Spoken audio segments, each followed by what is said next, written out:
If you've ever had an entitled neighbor or dreamed of watching karma hit someone where it hurts, make sure to like this video, subscribe, and get ready, because this story is one of the most satisfying acts of revenge you'll ever hear. When I first bought my new house, I thought I had scored the deal of a lifetime.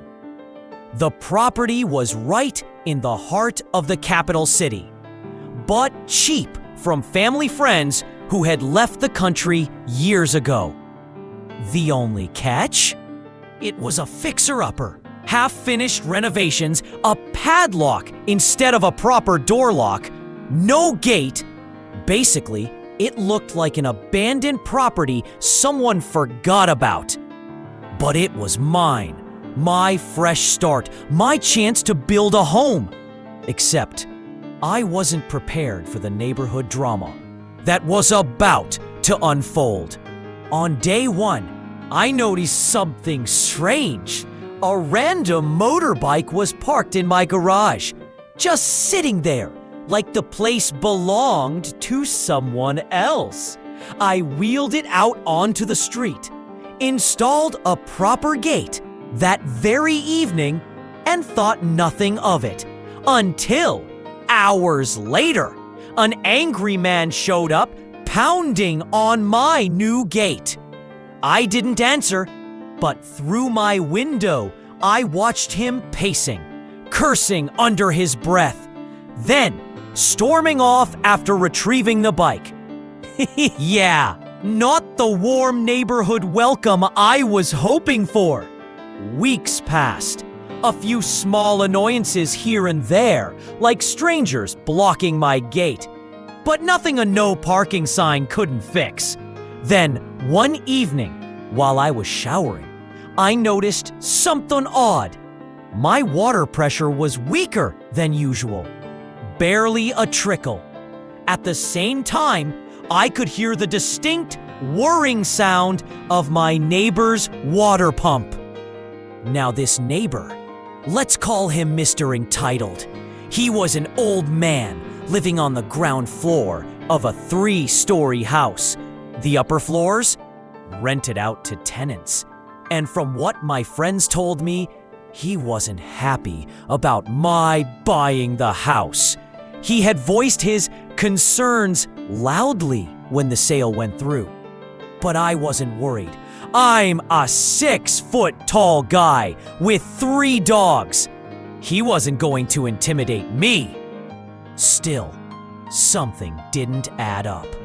Why was my water pressure low only when his pump was running?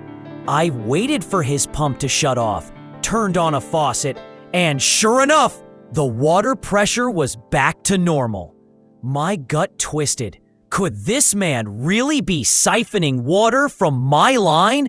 The more I thought about it, the more it made sense. My friends had noticed water bills climbing higher and higher, even though the house was abandoned.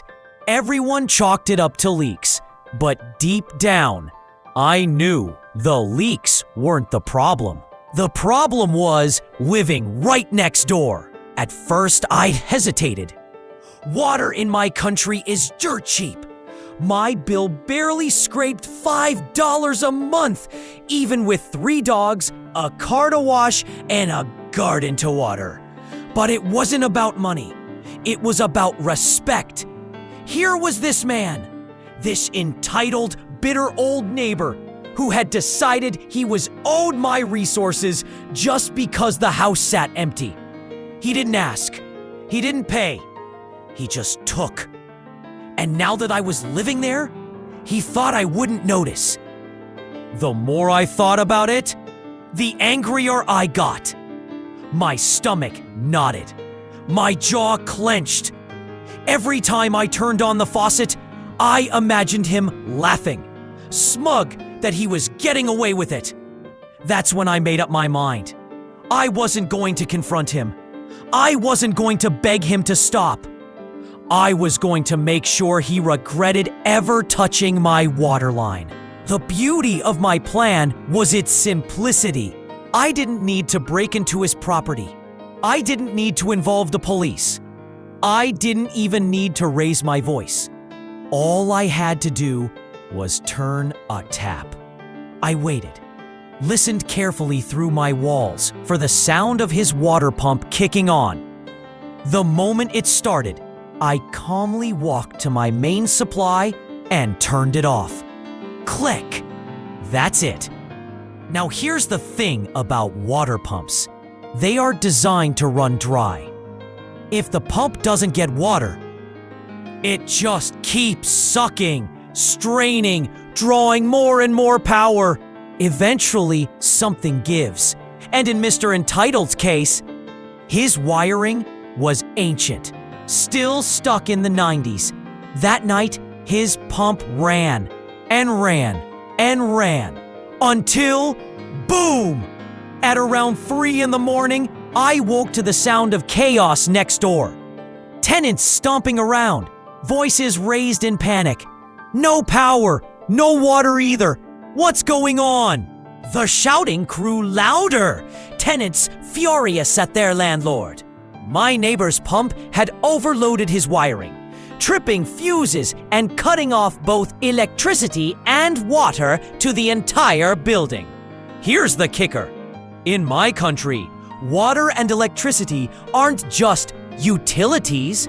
They're considered essential services. Landlords are legally required to provide them to tenants. Cutting those off, even by neglect, is grounds for serious penalties.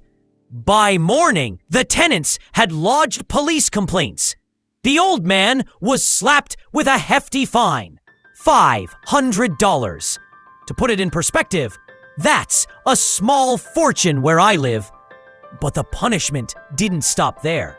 One tenant packed up and left within 2 days. The other soon followed. Both demanded their full security deposits back.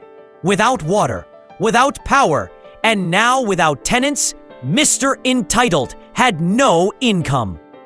I watched from my window as he argued with officers, begged his tenants to stay, and finally, defeated, dragged his belongings to his daughter's house. The mighty landlord reduced to a broke, bitter old man, all because he thought he could steal from me. A few days later, he showed up at my gate. His face was stone, his voice controlled, but I could see the anger simmering just beneath. "Did you turn off your water?" he asked carefully. I smiled, kept my tone casual. "Oh yeah, my tank sprung a leak. Had to shut it off until the plumber came." The look on his face, priceless. He knew. He knew I was the reason everything had fallen apart. But he couldn't prove it. Couldn't accuse me without admitting his own theft. He just nodded stiffly. "Oh, okay." Then walked back home, shoulders heavy with defeat. And that was the last time he ever bothered me. Next week, I had my plumber come in and rip out every stray pipe leaving my property. No more leaks, no more siphoning, no more an entitled neighbor helping himself to what wasn't his. One flick of a tap, and I had solved 2 problems at once. My water bill mystery, and the neighbor who thought he was untouchable. Sometimes, the sweetest revenge doesn't take violence, or shouting, or even direct confrontation. Sometimes, all it takes is patience and a little bit of poetic karma. That old man thought he could steal from me forever. Instead, he lost his tenants, his money, and his independence. Watching him shuffle away, forced to live with his daughter, was the most satisfying closure I could have imagined. And the best part, he'll never admit why it all really happened. ... God, I didn't just stop a neighbor from stealing my water. I stopped him from ever thinking he could take advantage of me again. And honestly, sometimes the quietest revenge cuts the deepest. If this story gave you chills, smash that like button and tell me in the comments, what's the pettiest or most satisfying revenge you've ever seen? And of course, don't forget to subscribe for more stories where karma does the heavy lifting.